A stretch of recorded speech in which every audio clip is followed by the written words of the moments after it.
हमारा जो टॉपिक है वो हमारा बहुपद है। देखो बहुपद क्या है, हमें सबसे पहले ये जानना है कि बहुपद हमारा होता क्या है। तो देखो बहुपद क्या होता है, ऐसे बीजीय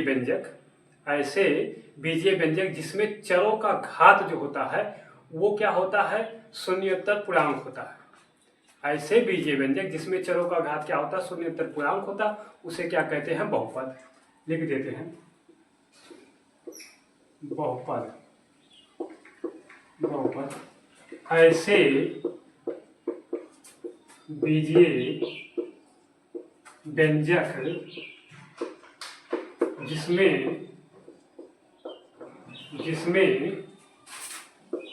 चरों का घात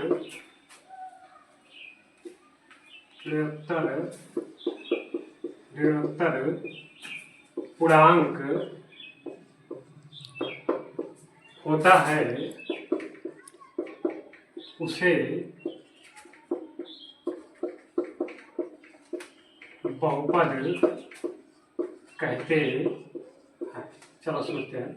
देखो हमने क्या कहा कि ऐसे बीजीय व्यंजक क्या होते हैं, बीजीय व्यंजक क्या होते हैं, जिसमें क्या होते हैं, चर और अचर दोनों मिले होते हैं, उसे क्या कहते हैं, बीजीय व्यंजक। जो हमारे चर होते हैं और अचर होते हैं उनके बीच क्या हो, जोड़ घटाना गुणा भाग इन सब का अगर चिन्ह लगा दे तो क्या बन जाते हैं, बीजीय व्यंजक। जैसे हमारे पास अगर कोई चर ले लेते हैं x और कोई अचर ले लेते हैं जैसे 5।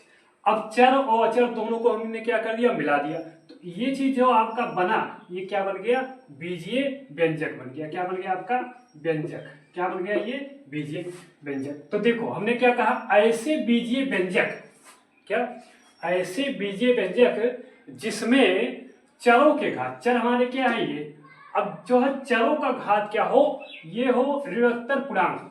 अब देखते हैं ऋणोत्तर पूर्णांक। ऋणोत्तर पूर्णांक का मतलब ये कि ऋणात्तर नहीं होना चाहिए, ऋणात्मक मतलब क्या होना चाहिए, निगेटिव नहीं होना चाहिए। हमारा जो घात है वो क्या नहीं होना चाहिए, निगेटिव नहीं होना चाहिए, निगेटिव नहीं होना चाहिए। निगेटिव के बाद हमारा देखो क्या होता है, निगेटिव हम लिख देते हैं संख्या रेखा पहले। देखो यहाँ मान ले लेते हैं 0 1 2 3 4 5 डैश, इधर हमारा क्या हो जाएगा, -1 -2 -3। अब देखो हमने क्या कहा, ऋणोत्तर, यानी जो है हमारा ऋणात्मक नहीं होना चाहिए, बाकी ये सब होना चाहिए। 0 भी हो सकता है, 1 भी हो सकता है, 2 भी हो सकता है, 3 भी।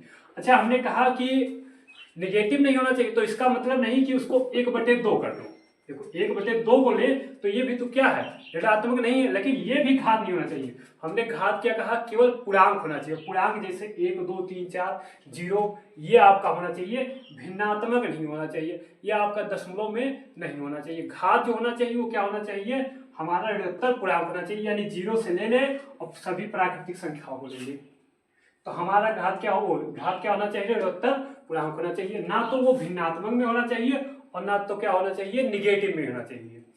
तो हमने क्या कहा, ऐसे बीजीय व्यंजक जिसमें चरों का घात ऋणोत्तर पूर्णांक हो उसे हम क्या कहते हैं, बीजीय उसे हम क्या कहते हैं, बहुपद कहते हैं। ऐसे बीजीय व्यंजक जिसमें क्या हो, चरों का घात ऋणोत्तर पूर्णांक होता है उसे क्या कहते हैं, बहुपद कहते हैं। अब देखो हम कुछ एग्जांपल ले लेते हैं ताकि इनको अच्छे से समझ में आ जाए। देखो जैसे हम कोई लिखते हैं, यहाँ देखो x² + 3x + 5। अगर इसमें देखो तो ये आपका क्या है, चर है, और इसका घात क्या है, इसका घात क्या है, 2 है। ये आपका क्या है, ये निगेटिव भी नहीं है और साथ में क्या है आपका पूर्णांक भी है। ये चर देखो इसका घात क्या है, इसका घात जो है 1 है, और 1 हमारा क्या होता है, पूर्णांक होता है, हमारा धनात्मक पूर्णांक होता है।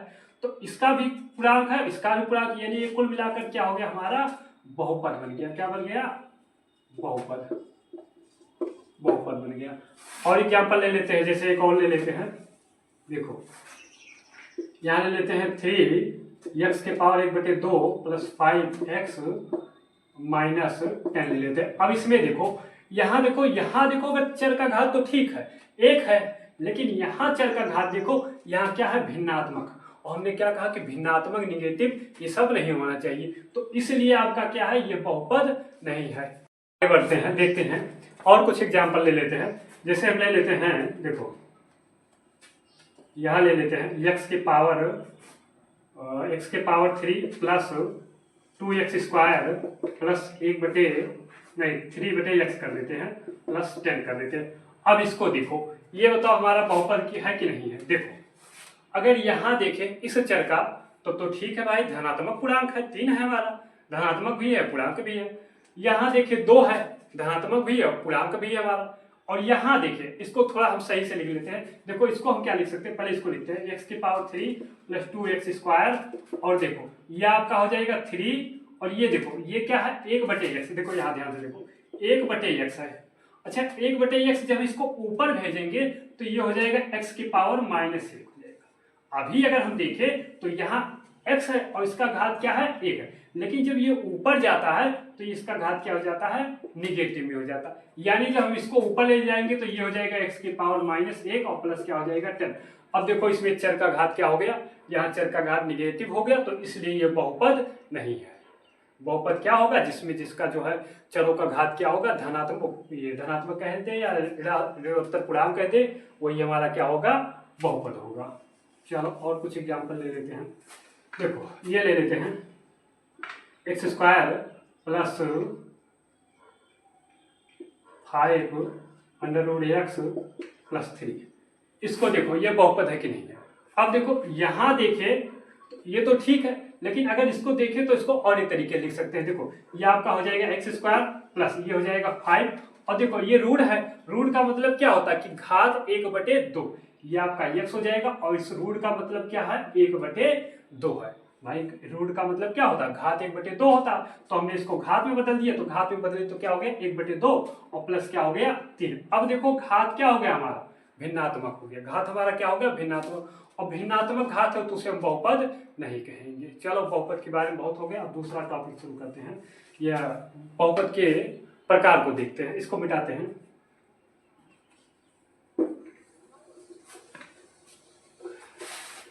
देखो देखते हैं आगे हमारा जो है क्या देखना है, बहुपद के प्रकार। तो बहुपद के प्रकार में हमें 2 प्रकार के होते हैं। एक जो होता है बहुपद के घात के आधार पर होता है, और दूसरा क्या होता है बहुपद के जो है पदों की संख्या के आधार पर होता है। एक बहुपद जो होता है वो क्या होता है घात के आधार पर होता है, और दूसरा क्या होता है पदों की संख्या के आधार पर। दोनों को लिखते हैं पहले। देखो हमारा हो जाएगा, एक हो जाएगा घातों के आधार पर, घातों के आधार पर, और दूसरा हो जाएगा पदों की संख्या के आधार पर। चलो देखो पहला जो हो जाएगा, पहला बहुपद वो हो जाएगा घातों के आधार पर, दूसरा बहुपद क्या हो जाएगा पदों की संख्या के आधार पर। चलो अब देखो पहले हम जान लेते हैं बहुपद का घात ही क्या होता है, इसी में जान लेते हैं बहुपद का घात क्या होता है। चलो तब प्रकार देखेंगे बहुपद का घात। देखो बहुपद का घात क्या होता है, जो आपका बहुपद होता है, बहुपद क्या होता है जिसमें चरों का घात क्या हो, ऋणोत्तर पूर्णांक हो, यानी नॉन निगेटिव। चलो तो हमने क्या कहा, बहुपद का घात देखते हैं क्या होता है। बहुपद का घात क्या होता है, जो आपका बहुपद है, क्या आपका बहुपद, बहुपद का जो अधिकतम घात होता है उसे क्या कहते हैं, बहुपद का घात। जैसे हम एक कोई बहुपद लिख लेते हैं, देखो यहाँ ले लेते हैं 5x² प्लस 8x के पावर 3 प्लस 9x प्लस 10 लिख लेते हैं। अब देखो हमने क्या लिख दिया, बहुपद, ये आपका बहुपद है भाई। यहाँ इसका घात देखो धनात्मक इसका है और इसका है, सबका है, तो ये आपका क्या हो गया बहुपद। अब इस बहुपद का हमें क्या देखना, घात। तो इस बहुपद का जो अधिकतम घात है उसी को देख लेना है। यहाँ 2 है, यहाँ 3 है, और यहाँ क्या है 1 है, तो अधिकतम कितना है 3। तो यही चीज आपका क्या हो जाएगा बहुपद का घात। हम पूछे बहुपद का घात क्या है, तो बहुपद का घात बराबर क्या है 3 है। यानी जो आपका बहुपद है जिसमें अधिकतम घात है, जो बहुपद है उसका जो अधिकतम घात है उसी को क्या कहेंगे, बहुपद का घात कहेंगे। चलो हम प्रकार पे देखते हैं। देखो प्रकार में अगर पहला देखें तो रेखिक बहुपद, पहला कौन सा है, रेखिक बहुपद। रेखिक बहुपद क्या होता है, ऐसे बहुपद जिसमें जो चरों का अधिकतम घात हो वो क्या हो, 1 हो। ऐसे बहुपद जिसमें चरों का अधिकतम घात क्या हो, 1 हो, उसे क्या कहेंगे, रेखिक बहुपद। जैसे हम लिख देते हैं 3x + 2। देखो ये आपका क्या है, चर है।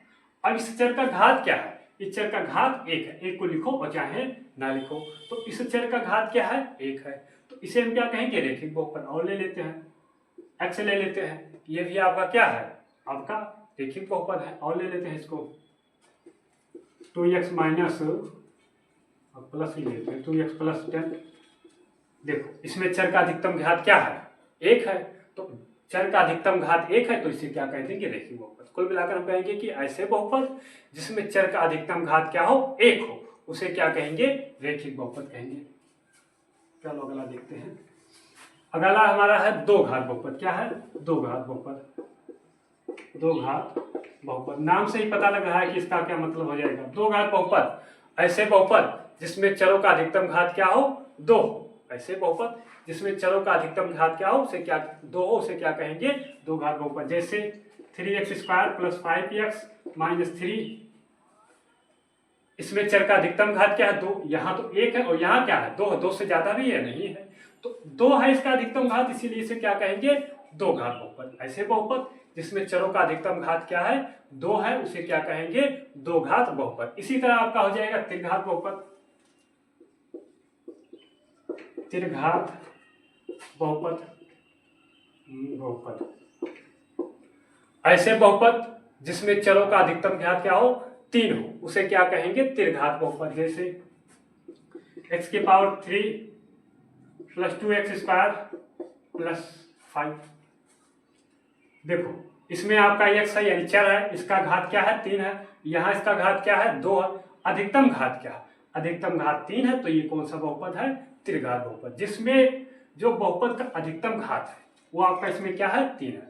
तो त्रिघात बहुपद क्या होता है? ऐसे बहुपद जिसमें चरों का अधिकतम घात क्या हो? 3 हो, उसे क्या कहेंगे? त्रिघात बहुपद कहेंगे। अब इसी तरह चतुर्घात बहुपद है। चतुर्थ घात बहुपद, तो ऐसे बहुपद जिसमें चरों का अधिकतम घात क्या हो? 4 हो, उसे क्या कहेंगे? चतुर्घात बहुपद। जैसे माइनस x की power 4 plus 3x² plus 5x और प्लस 10। देख लो यहाँ माइनस में हमें इससे माइनस से लेना देना नहीं है, नहीं माइनस देखकर कंफ्यूजन हो। माइनस से हमें यहाँ कोई लेना देना नहीं, हमें मतलब किससे है? इसके घात से। घात नहीं माइनस है, आपका ये माइनस है तो इससे कोई लेना देना नहीं है। चर से माइनस लेना देना नहीं, हमें देखना किसका है कि घात ना माइनस में हो। और घात आपका माइनस में नहीं है तो ये आपका क्या बहुपद है। और इस बहुपद का अधिकतम घात कितना है? इस बहुपद का अधिकतम घात 4 है। तो इसलिए कौन सा बहुपद है? ये चतुर्घात बहुपद है। चलो और देखते हैं। अगला हमारा इसी में है अचर बहुपद। क्या है? अचर बहुपद। अचर बहुपद। अचर बहुपद ऐसे बहुपद जिसमें चरों का अधिकतम घात क्या हो? 0 हो। ऐसे बहुपद जिसमें चर का घात क्या हो? 0 हो, उसे क्या कहेंगे? अचर बहुपद। जैसे अगर देखो तो यहां ले लो 3x के पावर 0। अब देखो यहां ले लिया हमने क्या? 3x के पावर 0। जो आपका चर है उसका घात क्या है? 0 है। चर का घात क्या है? 0 है। अगर चर का घात 0 है तो ये आपका क्या है? अचर बहुपद। अच्छा इसको और तरीके लिख सकते हैं। देखो ये आपका हो जाएगा 3 और x की पावर 0 हम जानते हैं कोई भी संख्या है और उसकी पावर अगर 0 हो तो उसका मतलब क्या होता है? 1। तो यहाँ गुणे क्या हो जाएगा? 1 कुल मिलाकर आ जाएगा 3। ये क्या बन गया आपका? 3। यानी 3 आपका क्या है? अचर बहुपद। और 3 हमारा एक अचर भी है। 3 हमारा क्या है? अचर है। तो अचर है तो इसलिए क्या हो जाएगा? अचर बहुपद। इसी तरह और ले ले -5 ले ले तो -5 हमारा क्या है? अचर बहुपद है, क्योंकि इसमें x है लेकिन x का घात क्या है? 0 है। x है लेकिन x का घात क्या है? 0 है। तो ये क्या है आपका? अचर बहुपद है। ऐसे बहुपद जिसमें चर का घात क्या हो? 0 हो, उसे क्या कहेंगे? अचर बहुपद कहेंगे। और कोई संख्या ले लेते हैं। जैसे हम ले लेते हैं 10 ले लेते हैं। 10 अब है। अब देख लो ये आपका अचर है तो ये कौन सा बहुपद हो जाएगा? अचर बहुपद। बात करें परिभाषा की तो ऐसे बहुपद जिसमें आपका चरों का घात क्या हो? 0 हो, उसे क्या कह देंगे? अचर बहुपद कह देंगे। अब देखते हैं जो है जो हमारा पदों की संख्या के आधार पर, इसको हम कल देखेंगे। आज पहला लेक्चर था तो थोड़ा सा इंट्रोडक्शन है, बाद में हम आपको इसका जो है नोट भी दे देंगे। आपको ऐसे ही अपनी हमारी ही भाषाओं में लिखा लिखा मिल जाएगा आपको एकदम बढ़िया से। तो ये है कि लेकिन आप इसके लिए आपको चैनल को भाई सब्सक्राइब करना पड़ेगा, क्योंकि जो है जब तक आप सब्सक्राइब नहीं करेंगे तब तक कैसे आपको मिल जाएगा। तो आप लोग जो है चैनल को सब्सक्राइब कर लें ताकि आने वाले वीडियो का नोटिफिकेशन मिल जाए।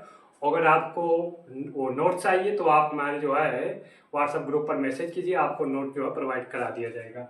बाकी अपना आशीर्वाद हम लोग के ऊपर बनाए रहिए इसे।